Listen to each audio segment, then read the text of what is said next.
खुलुमबाय बे समाव बडलेण्ड इंखं टेलिभिजननि स्टुडिय'आव आं मिथिका नार्जारी दिनैनि गाहाय रादाबफ्राव दङ। मार्च दाननि गेजेरावनो आर'नाइया GI टेग मोनसिगोन। दुलाराय बाथौ गौथुमनि खुंगा 27थि गोथार बाथौ सान फालिनो साखाफारा। शाहरुख खाना हिमन्त बिश्व शर्माखौ फन खालामनानै खौरां लाहरदों। आसाम पुलिसनि गोबांसा अफिसारफोरखौ प्रमोशन आरो मासि सोलायदों। सिलचराव पुलिस इनकाउन्टार वान्टेड गारि सिखावनि जोखोम। R&B हस्पिटाला बे जायगायावनो थागोन नाथाय मुङा सिभिल थानाय नङा बुंदों उरखावग्रा ब्रह्म। गसाइगाव जिल्ला स्वरूप स्थिति संसदनि गाब 47थि बोसोरसालिया जथुमा खुंफुंदों। गसाइगाव जिल्ला बर' थुनलाइ आफादनि खुंगा 30थि बोसोरसालिया जथुमाया दिनैनिफ्राय जागायबाय। आंखालनि समाव मदद होनायनि थाखाय श्रीलंकानि बारग' हादोरगिरि महिन्दा राजपाक्सेया भारतखौ साबायखर होदों। साख्रिनि आंखालाव कलकातानि सासे एयार हस्टेसआ गावखौनो फोथैनानै लादों। जम्मु काश्मीरनि गुरेजआव हाजोनिफ्राय बरफ दुद्रुख्लायदों। दानिया फैदो आबुं रादाबाव।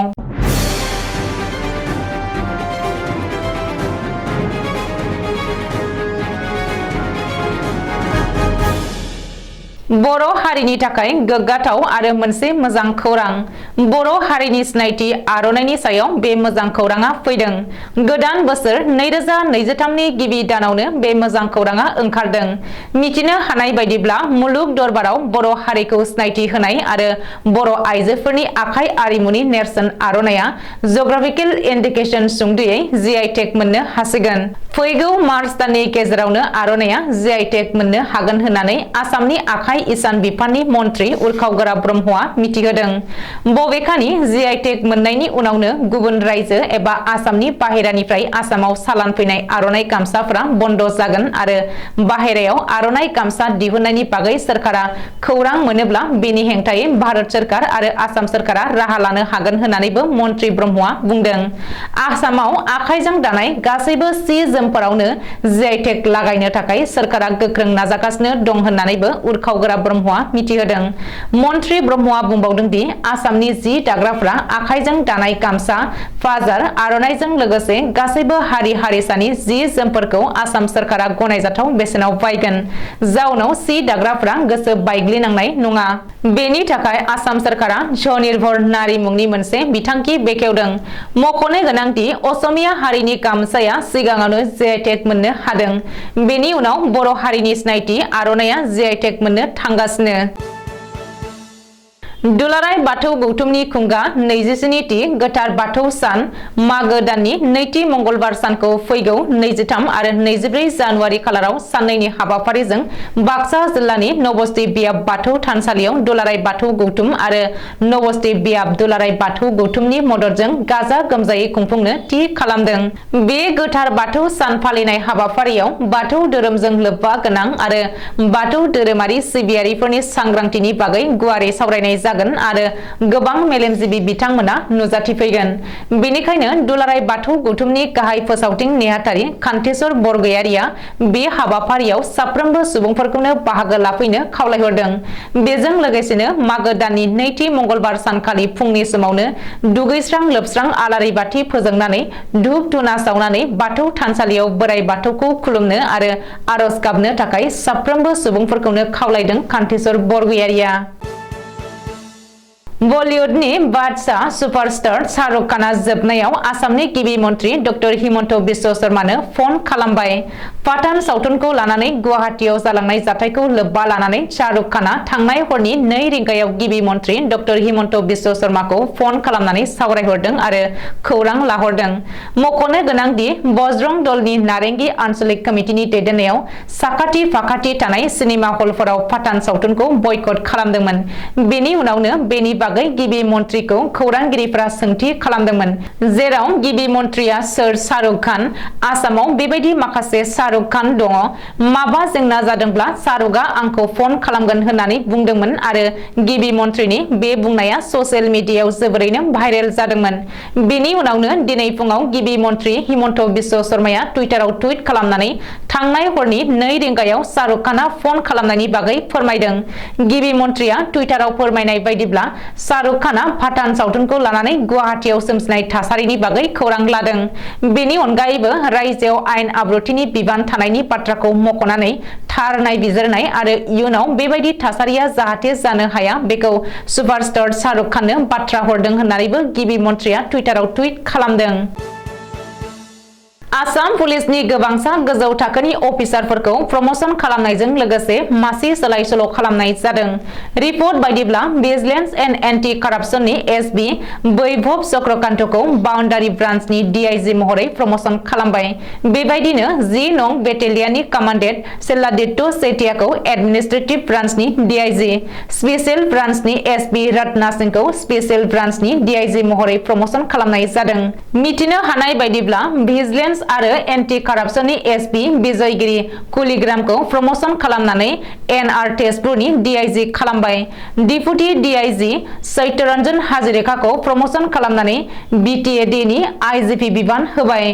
तिनसुकियानि डिआइजि जेडमल दलेखौ एनइआरनि आइजिपि महरै प्रमोशन खालामबाय।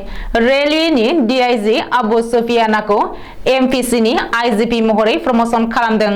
आसाम पुलिस कन्ट्राक्शन बिफाननि डाइरेक्टर अरविन्द कलेटाखौ बिआइइनि आइजिपि महरै प्रमोशन खालामदों। रैखाथि बिफाननि डिआइजि इमदादुल हुसेन बराखौ प्रमोशन खालामनानै बे मोनसे बिफानावनो आइजिपि बिबान होदों। भिजिलेन्स एन्ड एन्टी कराप्शन बिफाननि डिआइजि देबज्योति मुखार्जीखौ नगाव सिआरनि आइजिपि महरै प्रमोशन खालामदों।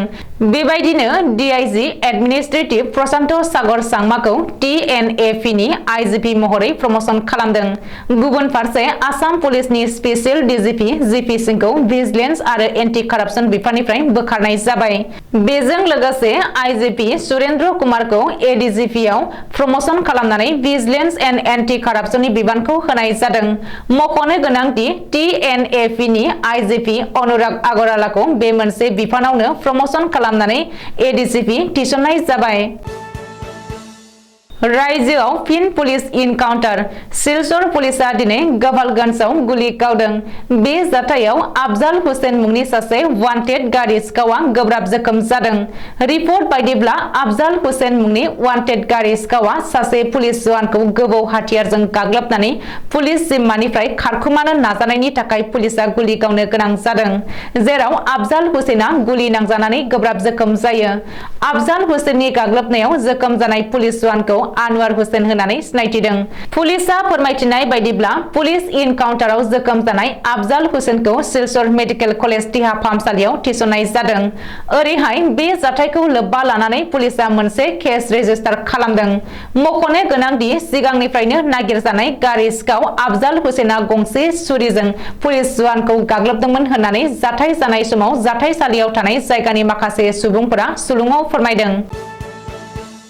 क'क्राझार नोगोराव थानाय आरएनबि सिभिल हस्पिटालखौ क'क्राझार मेडिकेल कलेजजों सरजाबनानै आरएनबि सिभिल हस्पिटालखौ बन्द खालामनो नागिरनायनि हेंथायै थांनाय बावैसो सान सिगांनिफ्रायनो गोख्रों दान्थे-बिदान्थे जानाय आरो सोमावसारनायनि बागै मन्त्रि उरखावगोरा ब्रह्मआ दिनै मोनसे खौरांगिरि मेल खुंनानै खेंफोरथि होदों।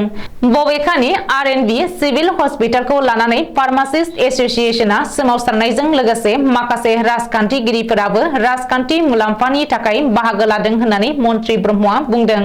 मख'नो गोनांदि क'क्राझार मेडिकेल कलेजाव फैगौ बोसोरनिफ्रायनो एकाडेमिक सेसनखौ जागायसिगोन।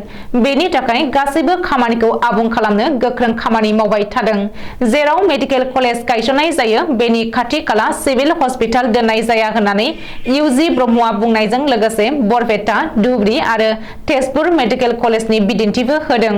क'क्राझार मेडिकेल कलेजखौ सिगांनि सोरखारानो थि खालामदों, गायसनदोंमोन आरो मोनसे जायगायावनो खाथि-खाथि गंनै हस्पिटाल थानो हाया बेनि गाइडलाइनखौ सिगाङावनो नायखानांगौमोन होननानैबो बुंदों। बबेखानि क'क्राझार आरएनबि हस्पिटालखौ बोखारनाय जानाय नङा, नाथाय बेनि मुङा सिभिल सोदोबा थानाय नङा। बेयो मेडिकेल कलेजनि सिगाङाव थासिगोन। रुपनाथ ब्रह्म हस्पिटाल महरै बे जायगायावनो थागोन। मोनसे मोननै बिफाननि अनगायै OPD आरो गासैबो बिफानफोरानो बेयाव थागोन। बेयो मेडिकेल कलेजनि सिङावनो फैगोनखाय बेनि फाहामथायनि खाबुफोराबो जौसिन जागोन होननानैबो मन्त्रि उरखावगोरा ब्रह्मआ बुंदों। मख'नो गोनांदि फैगौ समाव क'क्राझार जिल्ला सिभिल हस्पिटालनि स्टेटासखौ गुबुन हस्पिटालाव हैनो हागौ। बेनि थाखाय सोरखारा पलिसि लागोन।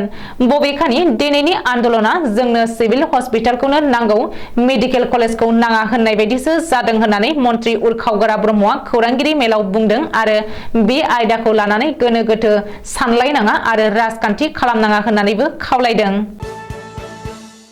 गसाइगाव महकुमानि सिङाव थानाय सिंगिमारि गुदि फरायसालिनि गेवलां गेलेग्रा फोथाराव साननैनि हाबाफारि लानानै गसाइगाव जिल्ला स्वरूप सृष्टि संसदनि गा 47थि बोसोरसालि जथुम्माया गाहामै गाहाम जानानै थाङो। लोगोसे बे हाबाफारियाव गाहाय आलासि हिसाबै नुजाथिफैयो मिरु ब्रह्म धोरोमनि मिरु संसदनि अधिनायक बाबा रमेन चन्द्र ब्रह्मजों लोगोसे संसद नायक बाबा गोजोनथाव ब्रह्म बिथांमोना नुजाथिफैयो। गसाइगाव महकुमानि सिङाव थानाय कसुगाव हिनजावसा गोजौ फरायसालि दैमुगुरिनि लांदां गेलेग्रा फोथाराव साननैनि हाबाफारिजों खुंफुंजानाय गसाइगाव जिल्ला बर' थुनलाइ आफादनि खुंगा 30थि बोसोरसालिया जथुम्माया दिनैनिफ्राय जागायबाय। दिनै जागायजेननाय सानाव गाहाय हाबग्रा दरखं बेखेवनायजों लोगोसे गाहाय सायनासालि, जामुंसालि, गेलेग्रा फोथार बायदिखौबो बिटिआरनि मावफुं सोद्रोमा उकिल मोसाहारि बिथाङा बेखेवनानै होयो। भारतनि बायजोआरि मन्त्रि डक्टर एस जयशंकरआ श्रीलंकायाव गोबां बायजोआरि हाबाफारिखौ लानानै सावरायनो दावबायहैनाय समाव श्रीलंकानि बारग' हादरगिरि महिंदा राजपाक्से आरो बिनि फंबाय गाहाय मन्त्रि गोटाबाया राजपाक्सेआ भारतखौ साबायखर होदों। मानो होनोब्ला थांनाय बोसोर 2022नि एप्रिल एबा मे दानाव जेब्ला श्रीलंकायाव आंखाल नुजादोंमोन, जायनि जाहोनाव बै समनि हादरगिरि महिंदा राजपाक्सेआ गावनि मासिखौ एंगारनानै गुबुन हादराव खारखोमा थाहैनो गोनां जादोंमोन।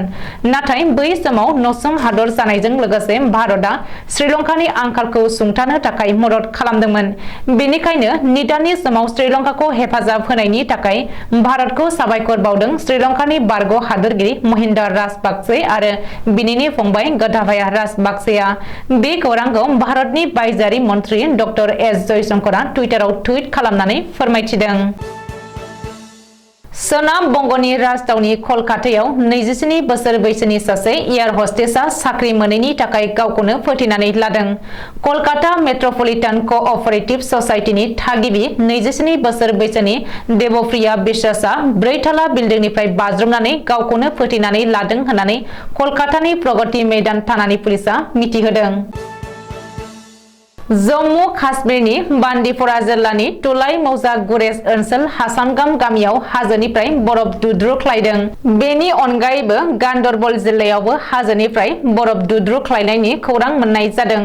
सुलुङाव फोरमायथिनाय बायदिब्ला आथिखालाव जम्मु आरो काश्मीराव बरफ गोग्लैगासिनो दङ।